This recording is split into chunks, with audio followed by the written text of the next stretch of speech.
Hi, today I want to talk to you about boundaries. So, for a long time, I've had a really difficult time saying no.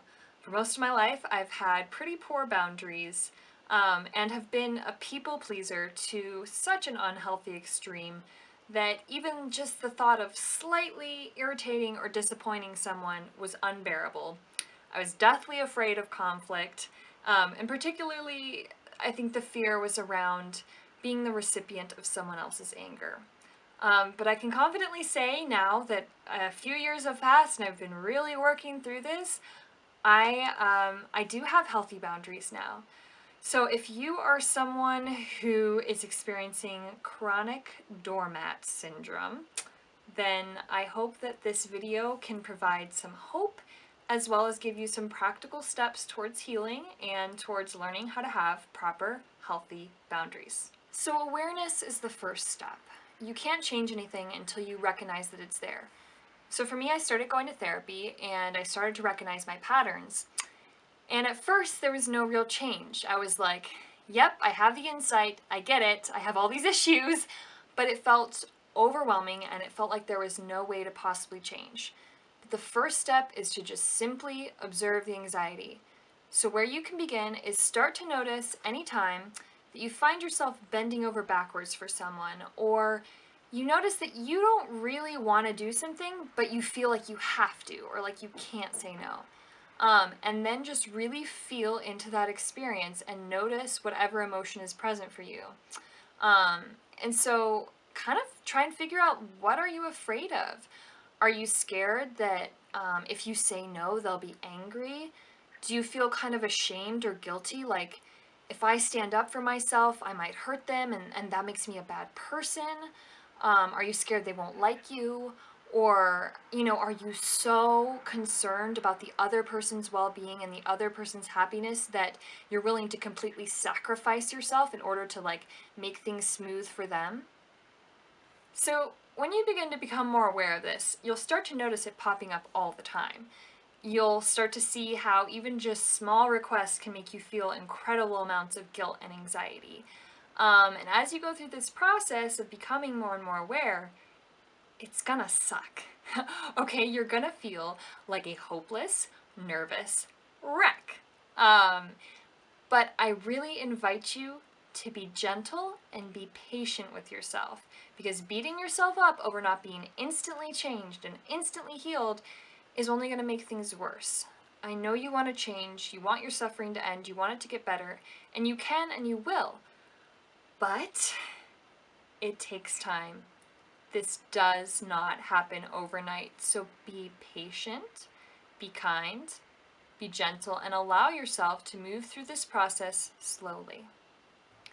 So the first step is to recognize this anxiety and have compassion for yourself and begin to tolerate it. And notice that I say tolerate it. I do not say stop it or make it go away. And I know that's what you want, because you're like, God, I hate this. This is awful. I just want it to go away. And I get it.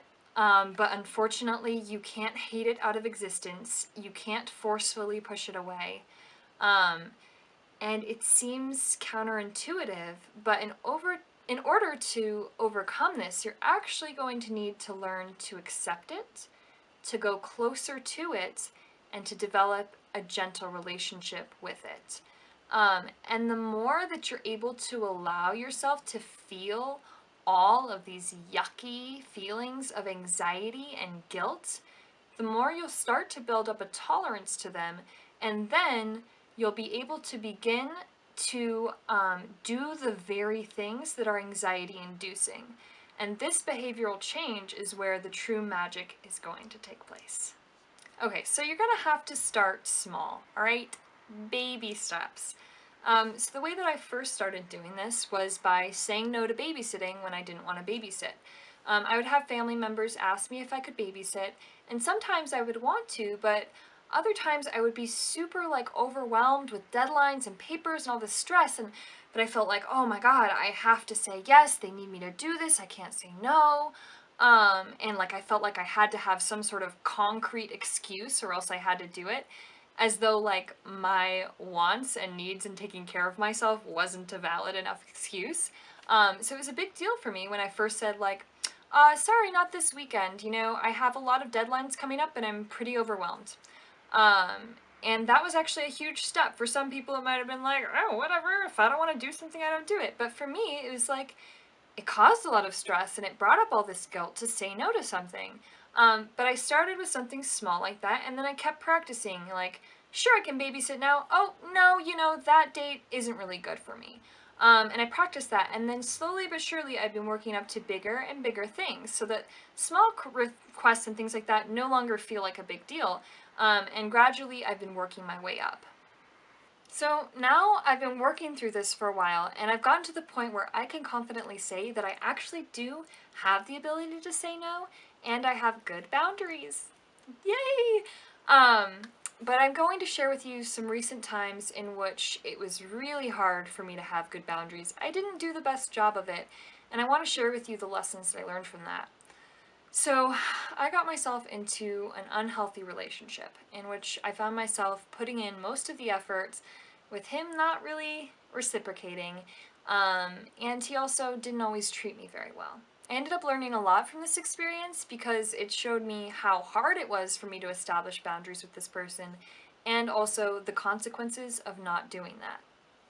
So he would do things that would make me feel pretty bad, but I was too afraid to express myself about it.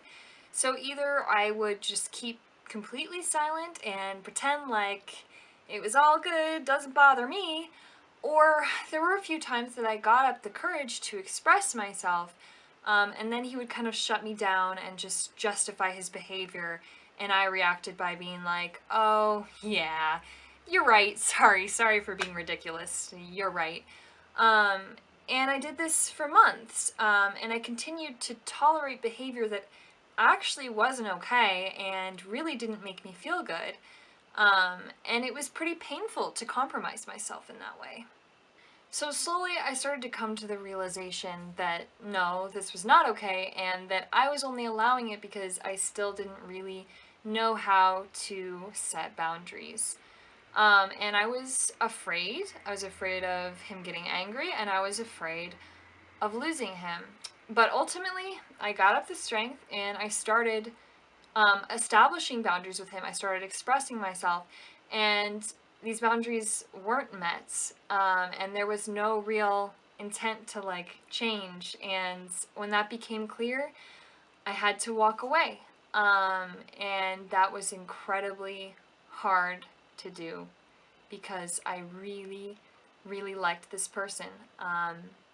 But, you know, I just refused to compromise myself any longer for someone that wasn't reciprocating and couldn't give anything back. Um, and so for how hard that was for me, I kind of feel like this was the boss battle in the saga of like my healing and my learning how to have boundaries and how to take care of myself. And so honestly, I'm pretty proud of myself for it. And now I can genuinely say, I love myself and I respect myself and I refuse to tolerate mistreatment.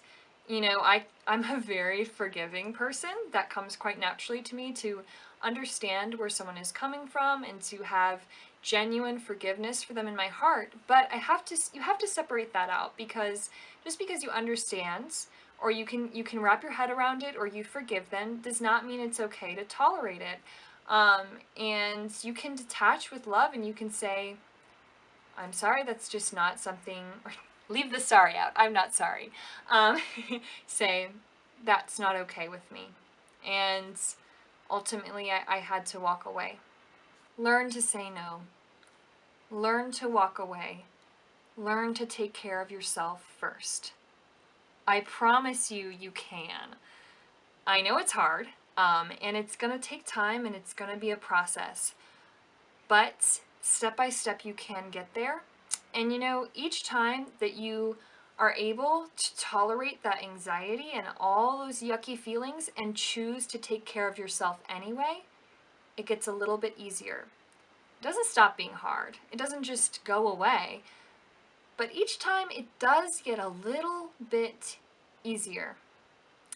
And eventually you just realize that it's worth it, that you are worth it, that it's worth valuing yourself, respecting yourself, valuing your time and your energy. You are worth it, and you can say no. It's okay to say no.